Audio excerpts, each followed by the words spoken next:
मैं नवीन कुमार, आप ये video YouTube channel maths by Naveen Kumar पर देख रहे हैं।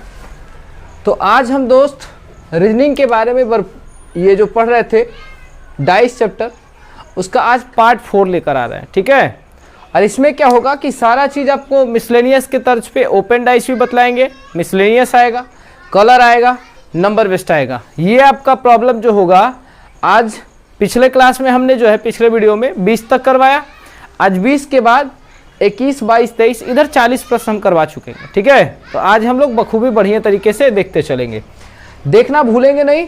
बहुत ही आसान है, किस तरीके से बनेगा वो सारा देखते चलेंगे। देखिए यहाँ पर पहले आप इस वीडियो को रोकिए, रोकने के बाद पहले खुद से बनाने का कोशिश करिए। क्या दिया हुआ है, नीचे दी गई सूचनाओं को पढ़कर प्रश्नों का उत्तर दीजिए। ठीक है, क्या दिया है क्वेश्चन, तो एक घन के प्रत्येक फलक भिन्न भिन्न रंगों से रंगा हुआ है, उस पर भिन्न भिन्न संख्याएं 1 से 6 तक अंकित है।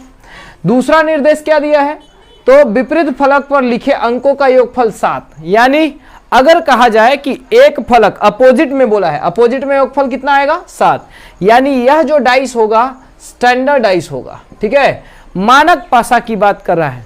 अब मानक पासा की अगर बात करेगा तो आसानी से हमने सीखा है इस बारे में। फिर क्या बोला है कि लाल के विपरीत फलक पर हरा रंग है, नीला और अंक 5 समान फलक पर है, गुलाबी और विपरीत फलक पर, गुलाबी के विपरीत फलक पर 3 अंक है, नारंगी फलक पर अंक 2 नहीं है तथा हरा फलक पर 6 अंक नहीं है। इसके बारे में दे दिया है कि नारंगी फलक पर 2 अंक नहीं है तथा हरा फलक पर 6 अंक नहीं है।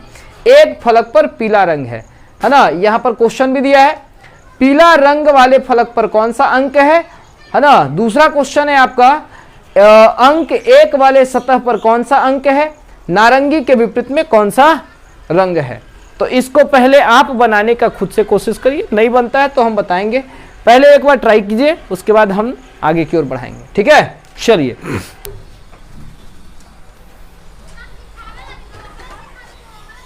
इस प्रकार के प्रश्नों को हल करने के लिए सबसे पहले जो है कि इसका स्थान सेपरेट करना पड़ेगा।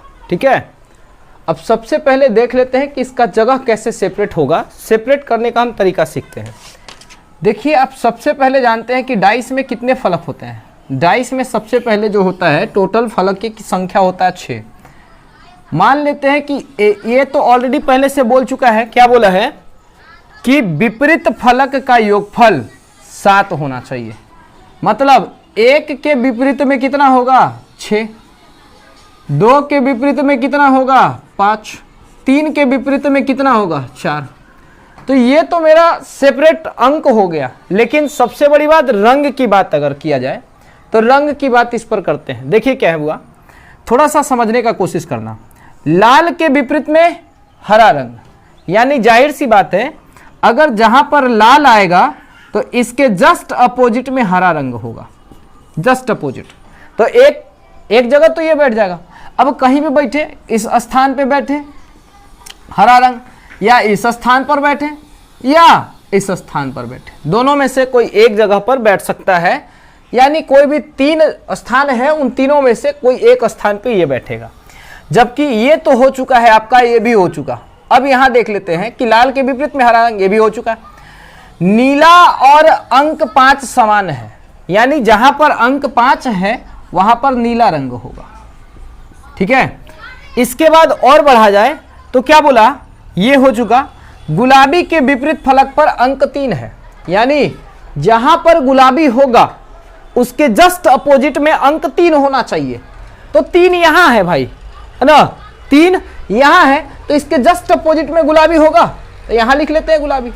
तो गुलाबी के अपोजिट में अंक 3 होगा। देखिए गुलाबी के अपोजिट में अंक 3 है, ये भी हो गया। आगे बढ़िए, नारंगी फलक पर अंक 2 नहीं है, यानी यहां पर अंक 2 वाले स्थान पर बोला है कि इस जगह पर नारंगी नहीं आना चाहिए, नारंगी को बोल दिया यहां नहीं आना चाहिए।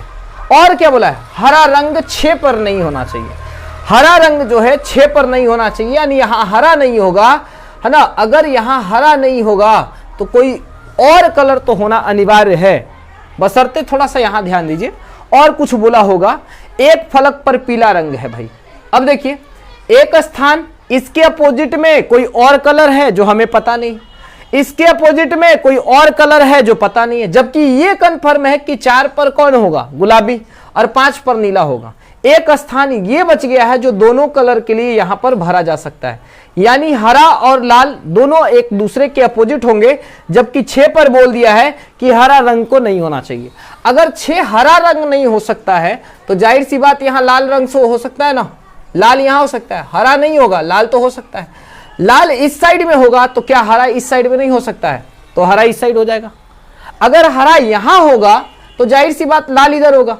नारंगी को बोला यहां नहीं होना चाहिए, तो नारंगी यहां नहीं हो सकता है, तो क्या नारंगी यहां हो सकता है, क्योंकि जगह कितनी है, 2, एक यहां एक यहां, 5 जगह तो भर गया है, एक जगह ये एक जगह ये, 2 ही जगह बचा है, 4 जगह इधर से ऑलरेडी फुलफिल हो गया। तो ये भी क्लियर। और आगे बढ़ते हैं तो एक और है इधर लिखा हुआ, एक फलक पर पीला रंग है, ये वाला फलक पर नारंगी है, तो नारंगी तो होगा नहीं, तो यहां हो जाएगा पीला, हो गया। तो इस प्रकार से इनके प्रश्नों को आसानी से हम हल कर सकेंगे। अब देखिए यहां पर बोला है कि पीला रंग वाले फलक पर कौन सा अंक होगा, तो पीला रंग वाले फलक पर 2 अंक होगा। यहां पर एक वाले सतह अंक, एक वाले सतह पर कौन सा अंक होगा, हरा रंग होगा, तो हरा रंग होगा, तो ये हरा लिख देंगे। आगे बढ़िए, है ना। नारंगी के विपरीत में कौन सा फलक होगा, मतलब कौन सा रंग होगा, तो नारंगी के विपरीत में गुलाबी रंग होगा। तो इस प्रकार से इसको हम बना के आसानी से हल कर लेंगे, ठीक है। अब इसके बाद जो है इसी का और दूसरा तरीका से है, जो इस पर कलर भी होगा, एनिमल भी होगा, प्लस नंबर भी होगा, ये सारा चीज हम इस पर देखेंगे, ठीक है। तो अब अगले प्रश्न पर आएंगे, ठीक। चलिए ये देखिए आपका अगला प्रश्न है। अगला प्रश्न 24, 25 और 26 में है, जो दिया गया है, नीचे दी गई सूचनाओं को पढ़कर ही प्रश्नों का उत्तर दीजिए। यहाँ क्या दिया है, यदि 1 के निकट में 2, 4 और 6 है ना, तो निम्नलिखित में कौन सा कथन निश्चित रूप से सत्य है। यानी यहाँ पर बोला है क्या कि यदि आपके पास इस तरीके का अगर प्रश्न देता है तो आप जो है एडजेसेंट साइड वाला जो बताए थे उस तरीके से आप बना सकते हैं इसको। क्या है क्वेश्चन, यदि 1 के निकट में बोला है कि 2, 4, 6 है, तो जाहिर सी बात है 1 के निकट में 2, 4 और 6 होगा, तो जो शेष बचा होगा 1 के विपरीत में होगा। तो 1 के विपरीत में कौन होगा, 3 या 5 हो सकता है कि नहीं हो सकता है, यही ना होगा 3 और 5, इसके सिवाय और दूसरा कोई नहीं हो सकता है। इसलिए कि इसके नजदीकी फलक पर बोला है कि 2, 4 और 6 है।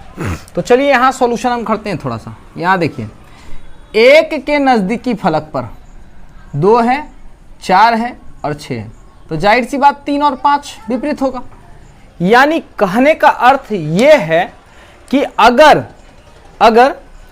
अगर सपोज मान लिया जाए कि अगर सपोज यहां पर 3 होगा तो 5 इसके नजदीकी में हो जाएगा। अगर 5 यहां होगा तो ये वाला कौन, ये वाला इधर आ जाएगा, यानी 3 इधर आ जाएगा। तो 1 के विपरीत में यदि सपोज मान लिया जाए कि कुछ देर पर ऐसे हम कहते हैं 1 के विपरीत में अगर सपोज कुछ देर के लिए 3 मान लेते हैं, तो 2, 4, 6 और 5 आपस में नजदीकी होंगे।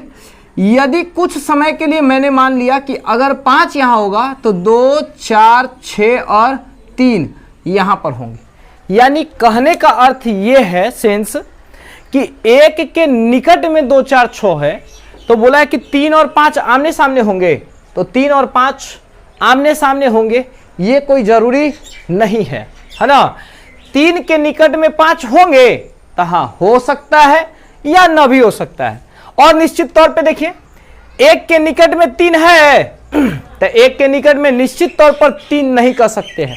और क्या हो सकता है, 2 और 4 आमने सामने है, तो ये भी निश्चित तौर पर नहीं कहा जा सकता है कि हाँ हो ही सकता है या ना हो सकता है।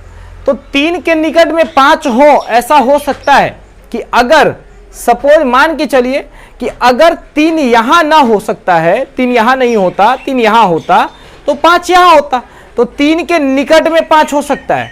3 के विपरीत में 1 होगा तो 3 के निकट में 5 हो सकता है। 5 के विपरीत में अगर 1 होगा तो 5 के निकट में 3 हो सकता है। इसलिए हम कह सकते हैं कि 3 के निकट में 5 हो सकता है।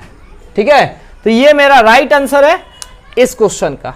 अगला उसी प्रकार से है, आप आगे इसको देखिए और बनाइए, इसको जल्दी से देखिए, इसको कौन सा आंसर होगा, मतलब ये जल्दी से कमेंट बॉक्स में इन दोनों का आंसर जल्दी से कमेंट करके बताइए क्या है क्या नहीं है, ठीक है। चलिए हम आगे की ओर इसके बाद आगे बढ़ेंगे तो बतलाएंगे कि कौन सा आंसर क्या होगा। इसका सो आंसर ठीक है 3 के निकट में 5 होंगे। अब यहां पर बढ़ते आगे अगले प्रश्न पर।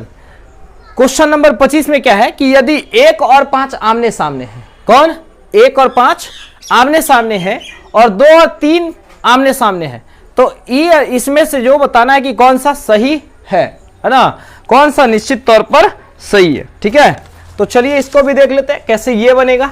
बोला है कि 1 के सामने 5 है, 1 के सामने 5 है और 2 के सामने 3 है, तो 2 के सामने 3 है। अब जाहिर सी बात है यहां पर लेके चले तो 4 के विपरीत में कौन होगा, 6 होगा, 4 के विपरीत में 6 होगा। अब कौन इसमें सही है तो देख लीजिए, 4 के निकट में 5 है, हाँ तो 4 के निकट में 5 है, ये सही है बाबू, देख लो। 4 के विपरीत में 6 है तो 4 के निकट में 2 हो सकता है, 2 3 हो सकता है, 1 हो सकता है और 5 हो सकता है, 4 के निकट में हो सकता है। अच्छा यहां तो ये पता चल गया कि 4 के निकट में 5 और 6 है। देखिए भाई 5 हो सकता है लेकिन 6 नहीं हो सकता है, इसलिए इसका आंसर ये वाला गलत होगा। 6 के निकट में 3 और 4 हो सकता है, तो 6 के निकट में 3 हो सकता है बट 4 नहीं हो सकता है, तो ये वाला नहीं होगा, तो ये भी वाला आंसर नहीं होगा, है ना। तो मेरा दूसरा भी सही नहीं है। 2 के निकट में 4 और 6 हो सकता है, तो 2 के निकट में 4 और 6 दोनों में से हो सकता है दोस्त, है ना। 2 के निकट में 4 और 6 हो सकता है और कोई दूसरा नहीं हो सकता है। 4 के निकट में 3 और 6 हो सकता है, तो 4 के निकट में नहीं, 6 विपरीत में है बाबू, तो ये भी नहीं होगा। तो जाहिर सी बात मेरा जो आंसर होगा वो 3 नंबर सही होगा। इस प्रकार से इसको एडजेसेंट साइड से हम लोग क्या कर सकते हैं, आसानी से बना सकते हैं। ये वाला मोशन से एडजेसेंट वाला साइड से हम इसको पूरा तरीके से बना सकते हैं। अगर आप कोशिश करिएगा तो ये भी आसानी से बन जाएगा। इसको आप बतलाइए कि इसका आंसर क्या होगा, कमेंट बॉक्स में कमेंट करना भूलिएगा नहीं, ठीक है। अब आगे हम चलते हैं, इसको हम छोड़ देते हैं, अभी फिलहाल के लिए इतना ही छोड़ते हैं। क्यों छोड़ते हैं कि ताकि इसका आंसर आप हमको बतलाइएगा, ठीक है। हम आपको अगले वीडियो जब आएगा तो इसका आंसर बता देंगे, और नहीं तो फिर कहिएगा तो इसका आंसर जो है कि हम बतला ही देते हैं। तो क्या है क्वेश्चन कि 1 के सामने 2, 1 के निकट में 3 और 4 हो सकता है, तो कौन सा कथन असत्य है ये पूछ रहा है ना। तो इसका आंसर जो होगा फिलहाल ये वाला होगा, ठीक है। तो आप इसको बनाना भूलिएगा नहीं, बना के देख लीजिएगा क्या होगा क्या नहीं होगा, इसका आंसर ये है, ठीक है। चलिए आगे बढ़ते हैं। इसके बाद अब नेक्स्ट क्वेश्चन पर आएंगे, वो देखिएगा, ठीक है। चलिए तो ये देखिए आपका अगला प्रश्न है क्वेश्चन नंबर 27। जो दिया गया है, क्या दिया है कि 1 से लेकर 6 तक पूरा दे दिया है आपका। ये डाइस का प्रारूप है, ये प्रथम प्रारूप, द्वितीय, तृतीय, चतुर्थ और 5वां, 6ठा इस प्रकार से पूरा दिया गया है। और बोला क्या है कि विपरीत फलक का योगफल 7 है, जिसमें से यहाँ क्या है कि आपके 3 अज्ञात हैं, सबसे बड़ी बात 3 अनविजुअल है, 3 जो विजुअल है जिसमें 1 जो है अज्ञात राशि है और 2 हमको ज्ञात है।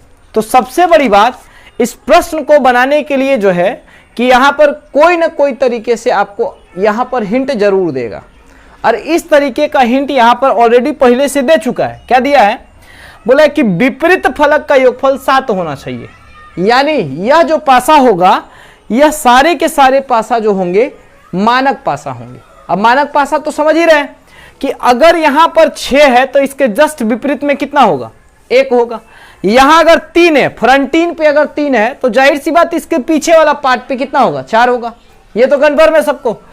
अब जाहिर सी बात यहां पर ध्यान देना है कि इस क्वेश्चन के अकॉर्डिंग जो क्वेश्चन होगा उसके अकॉर्डिंग यहां पर आपको रखना पड़ेगा, ठीक है, संख्या रखना पड़ेगा। क्या है क्वेश्चन, यहां देखिए बोला है कि यदि प्रत्येक सम अंक वाले पासे के ऊपरी फलक पर बिंदुओं का योगफल एक सम संख्या हो, यानी जो बिंदु हो उन सभी का योगफल जो है, यानी यहां बिंदु के जगह पर हम ऑलरेडी पहले से जोड़ जाड़ के हमने लिख चुका है। यहां पर 3 बिंदु था तो 3 लिख दिया, 6 बिंदु था तो 6 लिख दिया, 5 बिंदु था तो 5 लिखा, 4 बिंदु था तो 4 लिखा। तो यहां पर क्वेश्चन क्या दिया है कि प्रत्येक सम अंक वाले पासे, सम अंक वाला की मतलब सम स्थान वाले, है ना, पासे के जो प्रारूप दिए गए हैं उनकी बात कर रहा है। ठीक है, तो बोला है कि सम अंक वाले पासे, क्या, सम अंक वाले पासे के ऊपरी फलक पर बिंदुओं का योगफल एक सम संख्या होना चाहिए, एक सम संख्या, यानी ऊपरी फलक पर बिंदुओं की ऊपरी, है ना, बिंदुओं की यानी ऊपरी फलक पर बिंदुओं का कुल योगफल एक सम संख्या होना चाहिए। यह सबसे बड़ी बात बोल दिया है, हिंट में दे दिया है। यदि इन सभी पासा के ऊपरी फलक पर बने अंकों का योगफल क्या होगा, यानी ये जो पासा बना गया है इस तरीके से, तो इस प्रकार से ऊपरी फलक पर ये जो सभी होंगे, सभी के पूछ रहे हैं, है ना, तो इन पासे के ऊपरी फलक पर बिंदुओं का कुल योगफल क्या होगा वो बतलाना है। तो सबसे पहले दोस्त इनको समझना है, समझने के लिए समझ लीजिएगा तो क्वेश्चन आसान है, नहीं समझिएगा बहुत भारी हो जाएगा। तो बोला यदि प्रत्येक सम अंक वाले पासे, तो प्रत्येक सम अंक वाला देख लो, ये है सम स्थान वाला 2 है, प्रत्येक सम अंक वाला स्थान वाला 4 है और ये 6 है ना, ये। अब देखिए बोला है कि ऊपरी फलक पर बिंदुओं का योगफल एक सम संख्या होना चाहिए। तो सम संख्या कब होगा, जब जाहिर सी बात सम सम सम या सम और विषम संख्या का योगफल होगा तब। ठीक है, तो देखिए यहां पर क्या हो सकता है थोड़ा सा बात कर लेते हैं। यहां अगर 2 है बाबू, यहां 5 है, तो इसके जस्ट अपोजिट में यहां पर 2 होगा। यहां 3 है तो जाहिर सी, ये 4 है तो यहां जाहिर सी बात 3 हो। अगर सपोज ऊपर लेते हैं 6, है ना, 6 लेते हैं तो नीचे कितना होगा, अगर 6 बिंदु रहेगा तो कुल योगफल 6 ही कहलाएगा ना।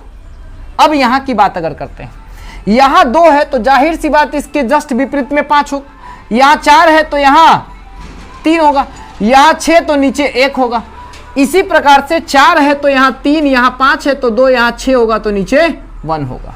अब देखिए क्या बोला है, इस प्रकार से इन पासों मतलब सम स्थान वाले पासों, है ना, सम स्थान वाले पासों के ऊपरी फलक पर बने, है ना, अंकों का कुल योगफल क्या होगा, यानी इस प्रकार से जो अंक बना है उसका कुल योगफल क्या होगा।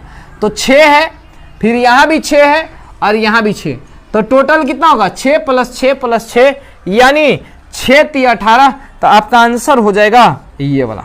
ठीक है, तो इस प्रकार से ये प्रश्न को बनाने के लिए थोड़ा सा समझना पड़ेगा प्रश्न, उसके बाद ही इस प्रश्न का हम आंसर दे पाएंगे। उसी प्रकार से अगला और भी बहुत सारा प्रश्न है जो देखिए हम पढ़ के सुना देते हैं और उसको आप लिखिए और बनाते चलिए। क्या दिया है क्वेश्चन, बोला है यदि विषम अंक वाले पासों, विषम अंक वाले पासों के ऊपरी फलक पर बिंदुओं का योगफल एक सम संख्या है। विषम कहने का मतलब 1, 3, 5, है ना, विषम अंक वाले, विषम अंक वाले पासों के ऊपरी फलक पर बिंदुओं का योगफल एक सम संख्या है। यहां कितना है बाबू, तो 3 है तो इस तरफ कितना होगा 4, यहां 6 है तो यहां 1 होगा। यहां पर विषम बोला है कि सम बोला है, तो ऊपरी फलक पर सम संख्या होना चाहिए। यहां 2 होगा तो यहां कितना होगा 5 होगा।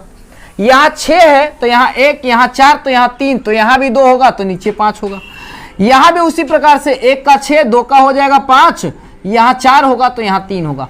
इस प्रकार से बोला क्या है, तो इन सभी ऊपरी फलक पर विषम, है ना, इन सभी पासा के ऊपरी फलक पर बने बिंदुओं का कुल योगफल क्या होगा, यानी ऊपरी वाला बिंदु पर पूछ रहा है, यानी 2 + 2 + 4, तो कितना होगा 2 + 2 + 4, यानी कहने का मतलब 4 और 4 8 हो जाएगा। तो मेरा आंसर जो होगा 8 हो जाएगा। ठीक है, तो इस प्रकार से मेरा आंसर भी 8 ही होगा। और भी इसी प्रकार से हम क्वेश्चन है यहां पर हम लिखते चलते हैं, तब आप बनाने का कोशिश करिएगा। ठीक है, चलिए ये देखिए आपका 29 नंबर प्रश्न है। तो इस प्रश्न को थोड़ा सा बनाने के लिए देखते हैं। डाटा सेम है, डाटा में किसी तरह का कोई प्रॉब्लम नहीं है, डाटा सेम है। डाटा के द्वारा जो क्वेश्चन दिया गया है उसके अनुसार से हमको बनाना है। बोला है यदि पासे 1, 2 और 3 के प्रत्येक निचले फलक पर बने बिंदुओं की संख्या एक सम होनी चाहिए, यानी ये वाला पर, इस वाले स्थान पर यहां सम होना चाहिए, नीचे वाले फलक पर, निचले फलक पर सम होना चाहिए। ठीक है, तो निचला फलक पर सम होगा तो ऊपरी फलक पर क्या होगा, विषम होगा ना, पहला, दूसरा और तीसरा वाला पर।